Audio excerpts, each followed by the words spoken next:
shocking new details about the major security failures in New Orleans and why police didn't do more to prevent this kind of attack. The police superintendent there admitting that she had no idea the city had access to steel barriers that could have prevented the terrorist from driving his truck onto crowded Bourbon Street. Yellow, what we call archers, and they're along the sidewalk.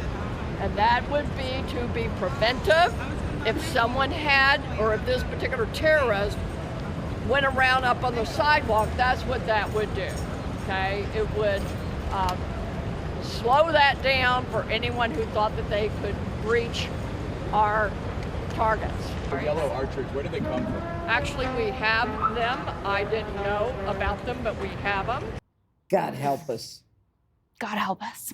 The 700-pound steel barriers that the city has had since 2017 just got installed yesterday before Bourbon Street reopened. They are designed to stop over 5,000-pound trucks going 60 miles per hour. But it turns out the CEO of that company that makes them says that the barriers are still not being used correctly, saying, quote, not only did they not know they had them, they didn't even know how to describe them. And even now, in the pictures I've seen, the barriers aren't even set up properly because the wheels are still down.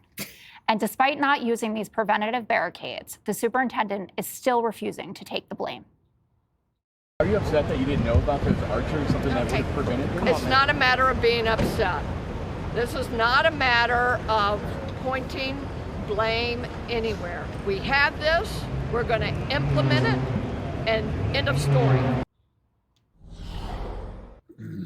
Tyrus, it feels like some of this is about taking blame and responsibility.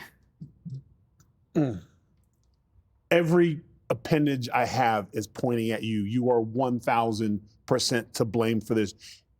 This is the problem with, she refuses, they just want to pass the buck. It's not on me. I didn't know that. You're you're the head of the police. You're the one who's supposed to keep everyone safe. It's New Year's Eve in New Orleans, and you don't think the plan that you put in place that, quote, the terrorists just beat was not to put the barriers in? This is when you say this is on me, and you resign because people's lives are changed. For 14 people aren't coming home. 35 or 37 or whatever, lives will never be the same again. And people who barely miss getting hurt, people who witness, people who watch people's body parts being picked up off the streets. And your answer is, I didn't know we had them? There should be people fired. This is the problem. And New Orleans is a microcosm of just ineptness.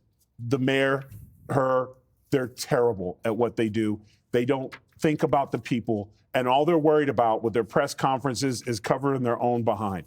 The fact that she could sit there and say it's not about pointing fingers, your job is to protect and make sure it's done correctly. And if that's not done, whom, pray tell, do we blame? The terrorists and bad men do bad things. We understand that. But when you are in charge of keeping cities safe and you make it easy for them, the blood's just not on the streets. It's on your hands too, period. Judge, we've been noticing this over the last couple of days, the stark contrast between how the New Orleans team is handling this versus Las Vegas, which seems to be an incredible example of competency and togetherness. Can you reflect on the dichotomy? And, you know, that's what I went off on yesterday. I mean, you have what? 1 second. We've got President Biden hosts a Medal of Honor ceremony. Let's watch. Click here to subscribe to the Fox News YouTube page to catch our hottest interviews and most compelling analysis. You won't get it anywhere else.